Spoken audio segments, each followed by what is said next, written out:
नमस्कार दोस्तों, क्या आपको ये बात मालूम है कि देश में प्रोपेगेंडा कैसे फैलाया जाता है?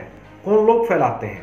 कैसे मोदी विरोध के नाम पर देश को बदनाम करने की, उसको बर्बाद करने की साजिशें रची जाती हैं? अगर नहीं जानते तो आपको ये वीडियो पूरा देखना होगा। इस वीडियो में आपको सब क्लियर हो जाएगा। चलिए शुरू कर लेते हैं। माओ त्से तुंग ने कहा था कि सत्ता बंदूक से निकलती है। उनके इस कथन को वामपंथियों ने अपनाया, लेकिन गुजरते वक्त के साथ वामपंथ अपना आधार खोने लगा। उसके बाद उसे सत्ता हासिल करने का नया हथियार मिला। उस हथियार का नाम है प्रोपेगेंडा। भारत में इस प्रोपेगेंडा नाम के हथियार को सभी विपक्षी पार्टियों ने अपना लिया, क्योंकि वो ना तो सत्ता को वोट से हासिल कर सकते थे और ना ही बंदूक से। लिहाजा सत्ता को प्रोपेगेंडा के जरिए हासिल करने की कोशिशें की जाने लगी।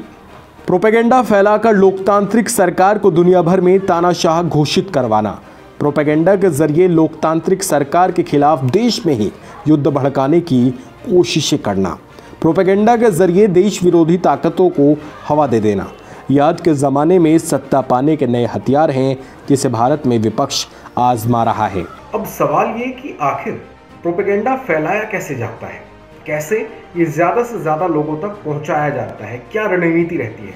चलिए उस बारे में बात कर लेते हैं। अब सवाल ये कि प्रोपेगेंडा आखिर फैलाए किसके सहारे जाते हैं। असल में कभी कोई न्यूज़ चैनल में बैठकर कह देता है कि देश में डर का माहौल है, तो कभी कोई कहता है कि देश से मुसलमानों को निकाला जा रहा है। कभी कोई रेडियो पर अपनी मीठी आवाज़ में लोगों को सड़क पर उतरने की सलाह दे देता है, तो कभी कोई फिल्म स्टार कहता है कि उसकी बीवी को देश में डर लगता है। कभी कोई उपराष्ट्रपति रिटायर होने के बाद कहता है कि मुसलमान खतरे में है, तो कभी कोई मूर्ख युवराज कह देता है कि किसानों की ज़मीन उद्योगपति छीन लेंगे। अभी हाल ही की घटना ले लीजिए।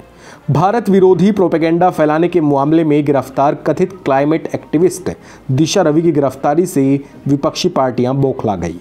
उन्हें इस बात से तकलीफ हो गई कि मोदी सरकार को बदनाम करने की कोशिश करने वाली, देश की छवि दुनिया भर में बिगाड़ने के लिए प्रोपेगेंडा फैलाने वाली और देश का माहौल बिगाड़ने की कोशिश करने वाली क्यों गिरफ्तार हुई।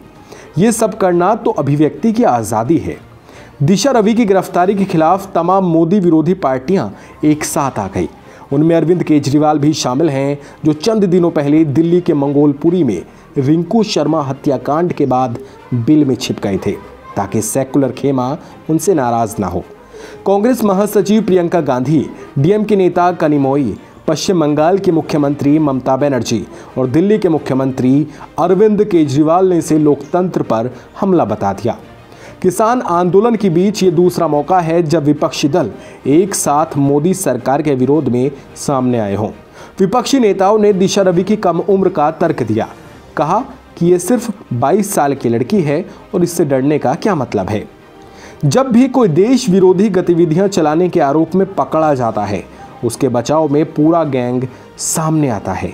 ये बच्ची, वो बुजुर्ग, वो गर्भवती, वो अल्पसंख्यक, वो एक्टिविस्ट वगैरह वगैरह। मोदी विरोध में ये विपक्षी दल असल में इतने अंधे हो चुके हैं, सत्ता में आने की इन्हें इतनी छटपटाहट है कि देश विरोधी बन गए हैं। भले ही देश को बदनाम करना पड़े, इनका उद्देश्य है देश बदनाम होता है तो हो जाए, साथ में मोदी भी तो बदनाम होगा। प्रोपेगेंडा का ये खेल मई 2014 के बाद से शुरू हो गया था और शायद 2024 तक जारी ही रहेगा। बाकी आपको क्या लगता है, हमें कमेंट सेक्शन में ज़रूर बताइएगा।